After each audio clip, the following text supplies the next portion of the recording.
नाज़िन मीरपुर माथेलो में सेप्को sub division वाबडा तरफ़ा खुलियल कचहरी की तकरीब मुनक़द कई वई। उन हवाले से ॾिसूं मोहम्मद कासिम कलवर जी ही रिपोर्ट।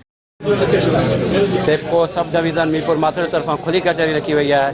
इतने अवाम उन्नास जा मसला बुधी रहा है। चाहे वाबडा XEN sub division Mirpur Mathelo मिराजिन शेख इतने मौजूद आया तो उन सां ॻाल्हि ॿोल कयूं। बिस्मिल्लाह रहमान रहीम।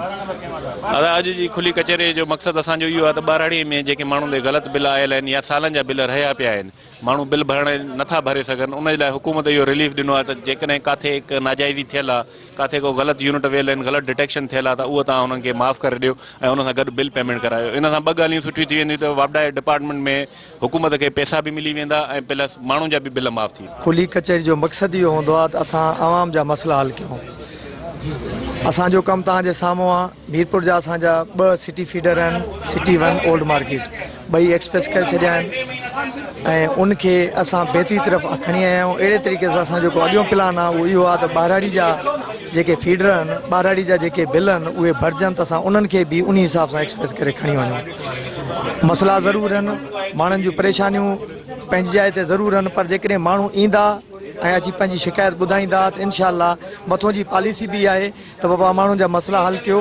2019 जो मसलो आहे, बिल करेक्शन कराए वियासीं, पियारियासीं, पैसा उहे कटिजी न आहिनि हिन महिल ताईं।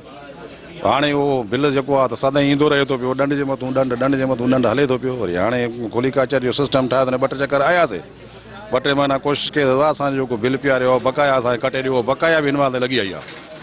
हाणे आया हुन ॾिसूं त छा असां वटि साईं 2004 खां पोइ बिजली बि कोन्हे। असां लॾे विया आहियूं, ख़ाली मीटर पियो आहे, तंहिं बि हे बिल भरे असां लॾे विया आहियूं। बिल तंहिं बि अचनि था पिया, न को अचे थो ॾिसण वारो, का थंभे ते तार न आहे, को ट्रांसफार्म न आहे, को नोड़ो ई न आहे।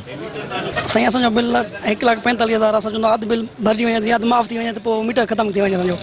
असां इहो ॻाल्हायूं था त हक़ करे ईअं न थोरो थोरो भरींदा ईंदो, हणंदा ॾी भला बिल पोइ काॾे ग़रीब माण्हू दाणा वठूं की हे बिल भरियूं तव्हां जी। खुली कचहरी के हवाले से वाबडा एक्सीएन मिराजिन शेख सूदो हितां जे अवाम उल्लास जा जेके मसला इन जो चवणु इहो आहे त असांजा जेके मसला आहिनि उहे जल्द तुर्त तरीक़े सां हल कया वञनि ऐं मीटर ते डिडक्शन जेके लॻी अचे थी पई उहा जल्दी ख़तमु कराई वञे।